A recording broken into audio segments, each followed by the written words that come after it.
एक बकरी थी। रोज सुबह जंगल चली जाती थी। सारा दिन जंगल में चढ़ती और जैसे ही सूरज ढलता बकरी जंगल से निकल आती। रात के वक्त उसे जंगल में रहना बिल्कुल पसंद नहीं था। जंगल के पास उसने एक छोटा सा घर बनाया हुआ था। घर आकर वो आराम से सो जाती थी। कुछ महीने बाद उसके 2 बच्चे हुए। बच्चों का नाम उसने रखा टुन्नू और मुन्नू। नन्हे नन्हे बच्चे बकरी की ओर प्यार भरी निगाहों से देखते और मां से लिपटकर सो जाते। बकरी कुछ दिनों तक जंगल नहीं गई। आसपास उसे जो पौधे दिखते उसी से भूख मिटाकर घर चली जाती और बच्चों को प्यार करती। एक दिन उसने देखा कि आसपास और कुछ भी नहीं है। अब तो फिर से जंगल में ही जाना पड़ेगा। क्या करे? एक भेड़िया आसपास घूमता रहता है। वो तो टुन्नू और मुन्नू को नहीं छोड़ेगा। कैसे बच्चों की रक्षा करे? बहुत सोच समझकर उसने एक चटिया बनाया और बच्चों से कहा, टुन्नू, मुन्नू, ये चटिया मत खोलना। जब मैं आऊं आवाज दूं तभी ये चटिया खोलना, ठीक है? दोनों ने सर हिलाया और कहा, माँ, हम चटिया नहीं खोलेंगे जब तक आप हमसे नहीं कहेंगी। बकरी अब निश्चिंत होकर जंगल चरने के लिए जाने लगी।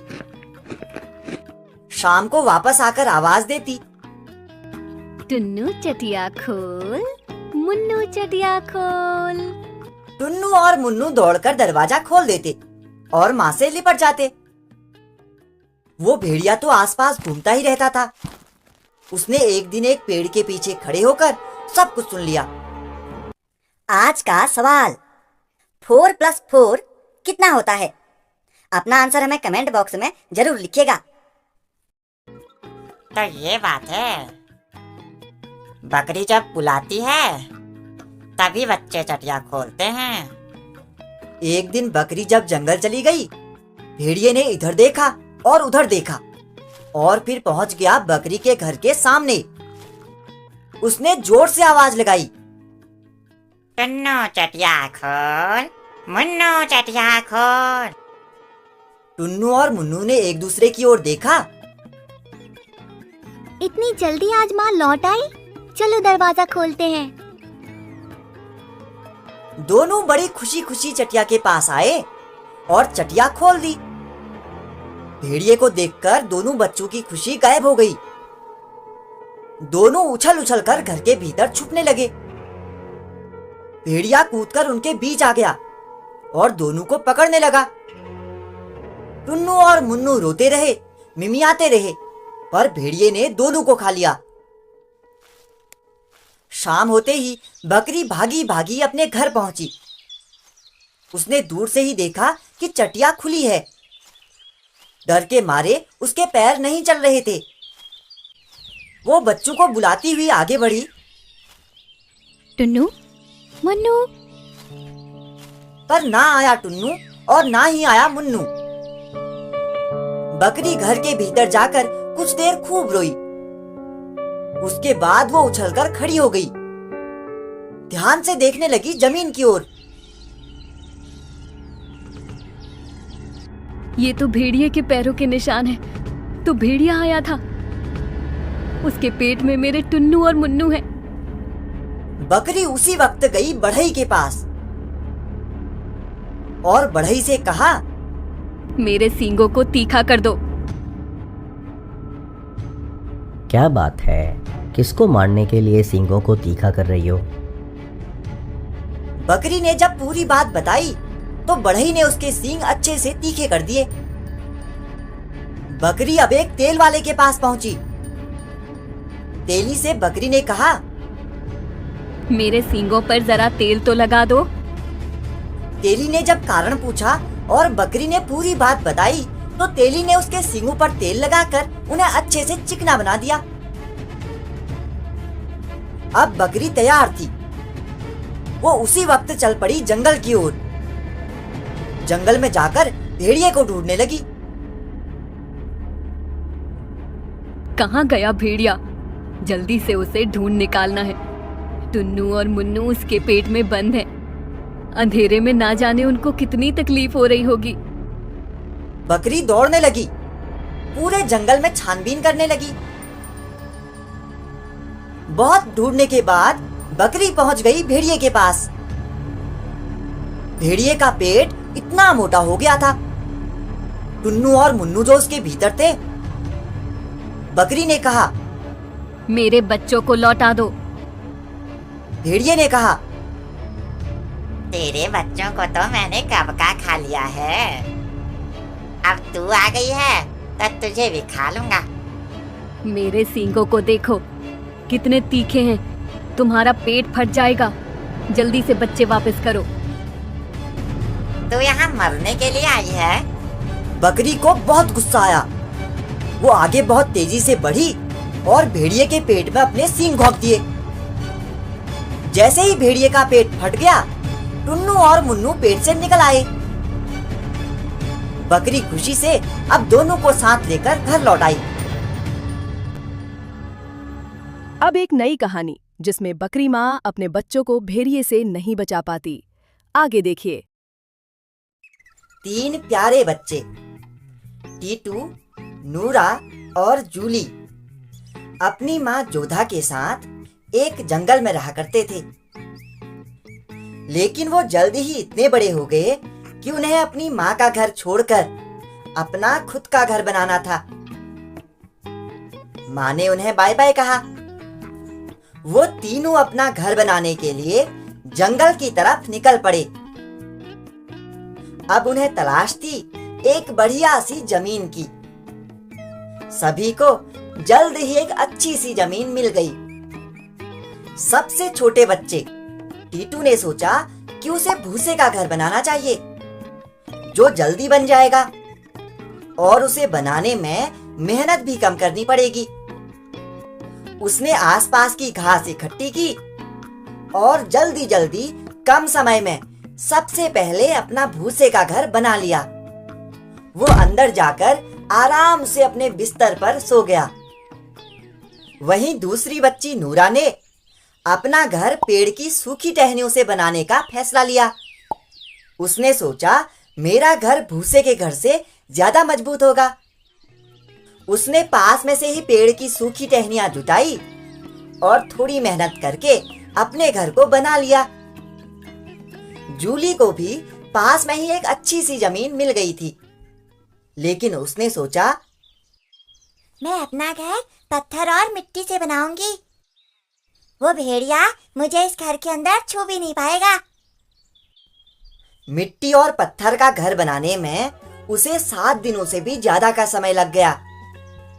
इस दौरान जूली को एक घर बनाने के लिए इतनी मेहनत करते देख बाकी दोनों बच्चों ने जूली का खूब मजाक बनाया। वे दोनों उसे अपने साथ खेलने के लिए उकसाते भी थे, लेकिन जूली अपनी कड़ी मेहनत के साथ घर को बनाने में लगी रही। जब घर बनकर तैयार हो गया तो वो काफी मजबूत और देखने में बहुत सुंदर भी लग रहा था। तीनों अपने अपने घरों में खुशी खुशी रहने लगे, लेकिन ज्यादा दिनों तक नहीं। एक खूंखार भेड़िए की नजर उनके ठिकाने पर पड़ गई। 3 छोटी बकरियों को देखकर उसके मुंह में पानी आ गया। वो उनके घर की तरफ बढ़ने लगा। सबसे पहले वो टीटू के घर के बाहर से गया और उसने दरवाजा खटखटाया। टीटू घर के अंदर सो रहा था। दरवाजे की खटखट की आवाज सुनकर वो जागा और उसने अंदर से ही पूछा कि कौन है दरवाजे पर। भेड़िया बोला, मैं हूँ, चलो आप जल्दी से दरवाजा खोलो। भेड़िए की कड़ी आवाज सुनकर टीटू समझ गया कि दरवाजे के बाहर कोई जंगली जानवर खड़ा है। जब उसने दरवाजा नहीं खोला तो भेड़िया बहुत गुस्से में बोला, जल्दी से दरवाजा खोल, नहीं तो तेरे इस घास फूस के घर को मैं अपनी फूंक से उड़ा दूंगा। जब टीटू ने फिर भी दरवाजा नहीं खोला तो भेड़िए ने एक गहरी सांस भरी और जोरदार फूंक मारकर घास फूस के बने घर को उड़ा दिया। टीटू वहां से किसी तरह अपनी जान बचाते हुए भाग निकला और नूरा के घर में पहुंचा। जैसे ही नूरा ने दरवाजा खोला वो जल्दी से अंदर घुस गया और दरवाजा बंद कर दिया। उसे इतना डरा हुआ देखकर नूरा हैरान हो गई। इतने में भेड़िया उसके घर में भी पहुंच गया और दरवाजा खटखटाने लगा। भेड़िया फिर से बोला, तुम्हें क्या लगता है तुम इस लकड़ी के बने घर में छिपकर मुझसे बच जाओगे? मैं अपने एक ही पंजे से इस घर को तोड़ सकता हूँ। चलो आप जल्दी से दरवाजा खोलो और मुझे अंदर आने दो। दोनों ने जब दरवाजा नहीं खोला तो भेड़िए को और गुस्सा आ गया। उसने अपने दोनों पंजों से लकड़ी का घर उखाड़कर दूर फेंक दिया। दोनों बच्चे किसी तरह अपनी जान बचाते बचाते जूली के घर में पहुंचे और उन्होंने उसे सारी बात बताई। तुम दोनों डरो मत, मेरा घर बहुत मजबूत है। वो भेड़िया इस घर को नहीं तोड़ पाएगा। इतना कहते ही भेड़िया उसके घर के बाहर भी आ पहुंचा। उसने दरवाजा खटखटाया और बोला, जूली बेटा चलो आप जल्दी से दरवाजा खोल दो। जूली ने बिना डरे हुए कहा, नहीं, हम नहीं खोलेंगे दरवाजा। इतना सुनते ही भेड़िया चिल्लाया, मैं फिर भी तुम तीनों को मारकर खा जाऊंगा। मैं इस घर को भी तोड़ सकता हूँ। भेड़िए ने अपने दोनों पंजे दीवार पर मारने शुरू कर दिए, लेकिन लाख कोशिशों के बाद भी वो घर का एक पत्थर भी ना हिला पाया। भेड़िया कुछ कदम पीछे हटा और दौड़कर घर को गिराने की भी कोशिश की, लेकिन वो पत्थर के बने उस घर को तोड़ न सका। भेड़िए ने काफी देर तक उनके घर से बाहर आने का इंतजार किया, पर वे नहीं आए। लेकिन वो भी इतनी जल्दी हार मानने वालों में से कहां था। उसकी नजर घर की चिमनी पर पड़ी। उसने चिमनी में से अंदर घुसने का निश्चय किया। पहले वो घर की छत पर चढ़ा, फिर चिमनी के रास्ते घर के अंदर घुसने लगा।